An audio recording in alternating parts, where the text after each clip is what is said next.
لہجے میں تھوڑی سی تبدیلی ضرور آئی، لیکن جو افسوسناک بات کہی انہوں نے وہ یہ کہ اگر آپ کو یعنی اتنا ایران سے محبت ہے تو پھر آپ ایران چلے جائیں، آپ ایران چلے جائیں۔ یہ بات اس لیے کر رہا ہوں کہ اب یہ ساری جو ہے نا وہ میرے خیال میں 1 درجن کے قریب جنرل حضرات بیٹھے ہوئے تھے، اتنے علماء کرام بیٹھے ہوئے، کسی سے کوئی ڈھکی چھپی بات نہیں ہے، نہ ان کو کسی کا خوف ہے نہ ہم کو کسی کا خوف ہے۔ جو بات انہوں نے کہی تھی، ہم سے یہ کہا جا رہا ہے کہ آپ جو ہے نا اگر آپ ان سے محبت ہے تو آپ ادھر چلے جائیں۔ آپ مجھے بتائیں کہ آج تک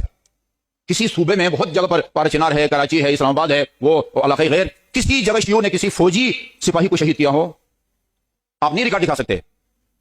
جو لوگ فوجی جوانوں اور ان کے افسروں کے سروں کو کاٹ کے ان کا فٹ بال کھیلتے رہے، جنہوں نے دن دہاڑے حاضر سروس جرنل کو اسی پنڈی میں، میرے خیال میں شاید اگر میں غلط نہ کہوں وہ آئی اسپیشلسٹ بھی تھے، ان کو شہید کر دیا، ان کو کبھی آپ نے کہا ہے یہاں سے نکل جاؤ اور وہاں چلے جاؤ، افغانستان چلے جاؤ؟ ہم سے یہ کہا جا رہا ہے۔ یہ آپ انکار نہیں کر سکتے کہ پاکستان قائد اعظم نے بنایا ہے۔ ہر آفیسر، میرے خیال میں 17 یا 18 ہوں گے، مجھے معلوم نہیں ہے، مجھے بتایا کہ ہر آفیسر کو ایک البم دیا جاتا ہے، اس البم کے اندر قائد اعظم کا نکاح نامہ ہوتا ہے۔ ہمارے ایک دوست ہیں قائد اعظم میں ہوتے ہیں، وہ پہلے سرکاری ملازم تھے، اسی بیو ایریا میں ان کے پاس گیا ہوا تھا، انہوں نے وہ دکھایا فارسی میں ان کا نکاح نامہ اس البم میں رکھا ہوا ہے، اس میں لکھا ہوا تھا محمد علی جناح کھوجا شیعہ اسنا عشری۔ ہماری فکر نے پاکستان کو بنایا ہے، ہمارے مال و دولت نے پاکستان کو بنایا ہے، ہمیں آپ کہتے ہیں یہاں سے نکل جاؤ اور یہ ملک کو ان لوگوں کے حوالے کر دو جو سیر سے پاکستان کے وجود کے مخالف تھے۔ سب کو پتا ہے وہ پاکستان کے، ابھی ان کے بزرگ کہتے ہیں، ہمارے بزرگ، مجھے یاد ہے ابھی وہ بزرگ اس دنیا میں نہیں رہے، ہمارے بزرگ پاکستان کے مخالف تھے اور وہ جو ان کی دلیل تھی آج تک وہ دلیل غلط ثابت نہیں ہو سکی۔ یہ میں نے خود سنا ہے اس عالم دین سے جو وہ کیا کہتے ہیں اس سوچ کے مالک تھے۔ یہ انتہائی افسوسناک بات ہے، ان سے ہمدردی، انہوں نے ہمیں کافی آیات سنائی، لیکن وہ ظاہر ہے وہ اپنے مطلب کی آیات ہر کوئی سناتا ہے، ہمیں بھی اپنے مطلب کی آیات یاد ہیں۔ یہ آیت میں نے آپ کو سنائی ہے، لا ترکنوا الی الذین ظلموا فتمسکم النار۔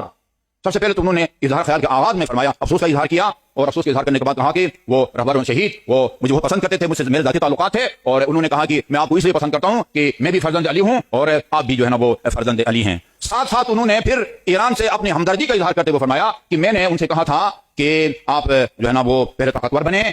شروع میں تو انہوں نے علم کی تعریف اور جہالت کی مذمت کی، یہ کفار اجتماعی طاقتیں جو ہمارے پر مسلط ہیں، اس کی وجہ یہ ہے کہ انہوں نے علم حاصل کر لیا ہے، اور وہ علامہ اقبال کا شعر بھی سنایا، وہاں اپنی جو ہے نا وہ آثار علمی کو دیکھتے ہیں دل جو ہے وہ سپاہ ہو جاتا ہے وغیرہ وغیرہ۔ میں نے کہا طاقتور بنو، یہ دنیا جو ہے وہ جنگل کی طرح ہے، جنگل میں راج اسی ہوتا ہے جو سب سے زیادہ طاقتور ہو۔ ابھی بار بار جو ہے ایک آدمی کی مداخلت مناسب نہیں تھی، یہی تو درد ہے ہمارا، ایران کو طاقتور بننے نہیں دیا جاتا۔ اور جی یہ تو بم بنا رہا ہے، کیا بنا رہا ہے،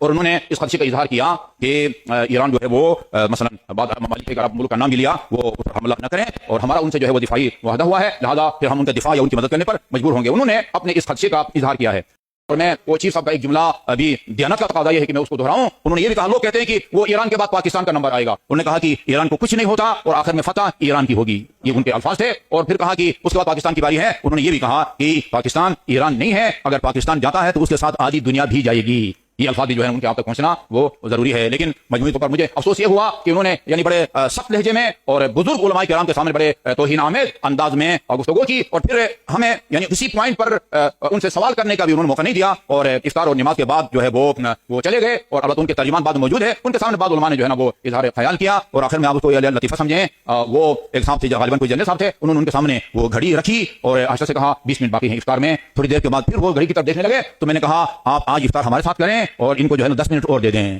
چنانچہ اس دن ہم نے افطار ایک ساتھ کیا، پتہ نہیں روزہ مکروہ ہوا یا ان کا نہیں ہوا۔ اعوذ باللہ من الشیطان الرجیم، بسم اللہ الرحمن الرحیم، قل هو اللہ احد اللہ الصمد لم یلد ولم یولد ولم یکن له کفوا احد۔